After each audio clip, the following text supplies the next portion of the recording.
یہ 13 اکتوبر 1970 کی بات ہے۔ آدھی رات کا وقت تھا۔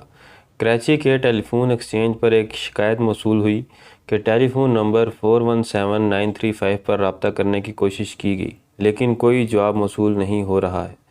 لائن چیک کرنے کے بعد شکایت کنندہ کو بتایا گیا کہ فون انگیج یعنی مصروف ہے۔ جس شخص سے فون پر رابطہ کرنے کی کوشش کی جا رہی تھی، اس کا نام سید مصطفیٰ حسنین زیدی تھا۔ زیدی نے چند روز قبل ہی اپنی 40ویں سالگرہ منائی تھی۔ مصطفیٰ زیدی کے ایک دوست شاہد آبدی بھی فون پر ان سے رابطہ کرنے کی کوشش کر رہے تھے، کیونکہ سلیم نامی ایک شخص ان کے گھر آئے ہوئے تھے۔ سلیم کا مسئلہ یہ تھا کہ ان کی بیوی پچھلے چند گھنٹوں سے لاپتہ تھی۔ ان کی عمر 26 سال تھی اور ان کا نام شہناز گل تھا۔ سلیم بدنامی کے ڈر سے شہناز کی گمشدگی کی اطلاع پولیس کو نہیں دینا چاہتے تھے۔ انہیں شک تھا کہ شاید شہناز مصطفیٰ کے ساتھ ہی ہے، اس لیے وہ مصطفیٰ کا پتہ پوچھنے شاہد کے گھر پہنچ گئے تھے۔ سلیم رات کے 2 بجے مصطفیٰ کے گھر پہنچے۔ انہوں نے چوکیدار سے پوچھا کہ مصطفیٰ کہاں ہے۔ چوکیدار نے انہیں بتایا کہ وہ اپنے بیڈ روم میں سو رہے ہیں۔ دروازے پر دستک دی گئی، لیکن اندر سے کوئی آواز نہیں آئی۔ باہر سے ایئر کنڈیشنر کے چلنے کی آواز سنائی دے رہی تھی اور مصطفیٰ کی گاڑی گیراج میں ہی کھڑی تھی۔ سلیم یہ دیکھ کر واپس گھر لوٹ آئے۔ انہوں نے وہ رات بڑی بے چینی میں گزاری۔ اگلے دن صبح 7:30 بجے انہوں نے ایک بار پھر مصطفیٰ کو فون کرنے کی ناکام کوشش کی اور بالآخر پولیس کو اپنی اہلیہ کی گمشدگی کی اطلاع کر دی۔ پولیس مصطفیٰ کے گھر پہنچی اور ان کے گھر کا دروازہ توڑا تو بیڈ پر مصطفیٰ کی لاش خون میں لت پت پڑی تھی۔ ناک اور منہ سے خون نکل رہا تھا، لیکن جسم پر کوئی زخم نہیں تھا۔ ان کا فون نیچے لٹکا ہوا تھا۔ اسی گھر میں پولیس کو ایک کمرے کے باہر دالان میں ایک خاتون بے ہوش پڑی ملی۔ یہ شہناز گل تھی۔ یہ اس وقت کی بات ہے جب مشرقی پاکستان علیحدہ ہونے کو تھا۔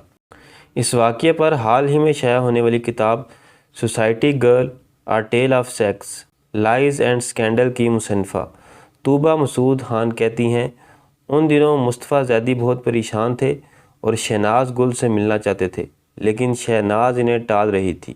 ان کے اصرار پر شہناز ان سے ملنے چلی گئی۔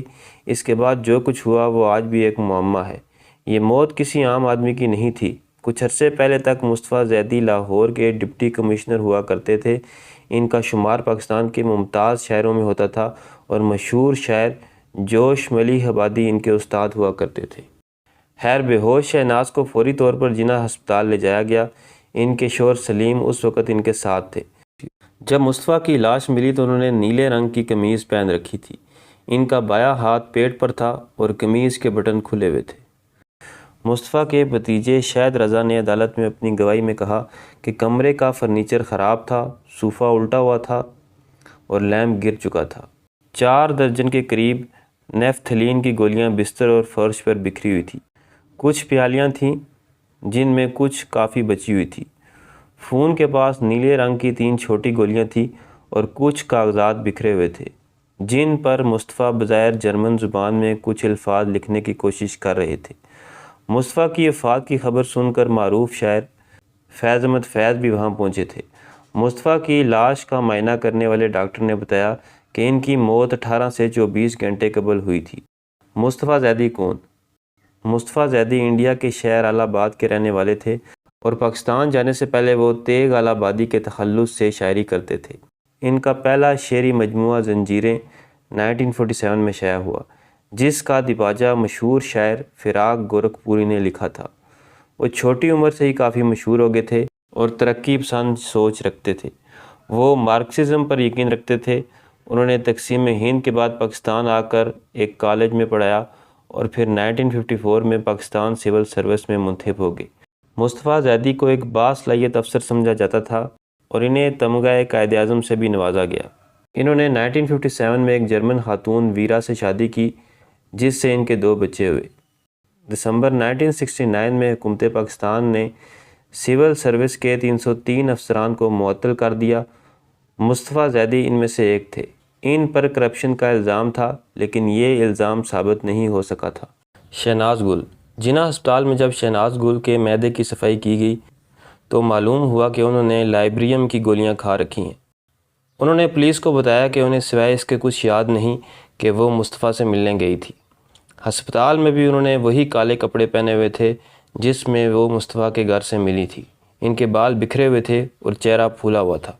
ایک دن بعد ان کے شوہر سلیم انہیں ہسپتال سے گھر لے آئے۔ شہناز گل بہت خوبصورت خاتون تھی۔ اس واقعے کو بہت سال گزرنے کے بعد بھی لوگ کہتے ہیں کہ پاکستان میں ان جیسی خوبصورت عورت کسی نے نہیں دیکھی۔ ان کے شوہر سلیم ان سے کم از کم 30 سال بڑے تھے۔ سلیم کی پہلی شادی ایک انگریز خاتون سے ہوئی تھی۔ وہ پہلے انڈین فوج میں تھے لیکن تقسیم کے بعد انہوں نے فوج سے استعفیٰ دے دیا تھا۔ شہناز سے شادی کے وقت ان کی عمر 46 سال تھی، جبکہ شہناز کی عمر صرف 17 سال تھی۔ شہناز کو کسی حد تک شاعری کا بھی شوق تھا۔ انہیں پارٹیوں میں جانا پسند تھا۔ لوگ ان کے ساتھ اٹھنا بیٹھنا پسند کرتے تھے۔ شہناز کی پہلی اولاد 1964 میں ہوئی۔ اسی دوران وہ لاہور سے کراچی میں رہنے چلی آئی تھی۔ مصطفیٰ اور شہناز کی ملاقات۔ مصطفیٰ زیدی جب سرکاری ملازم تھے تو وہ اکثر کراچی جایا کرتے تھے۔ شہناز اور سلیم کی پہلی ملاقات سید مصطفیٰ حسنین زیدی سے سندھ کلب میں ہوئی تھی۔ مصطفیٰ زیدی نے اپنے دوستوں کو بتایا کہ وہ شہناز کو بہت پسند کرتے ہیں۔ جب وہ اپنے دوستوں کے ساتھ پکنک پر جاتے تو اکثر شہناز گل اور ان کے شوہر بھی ساتھ ہوتے تھے۔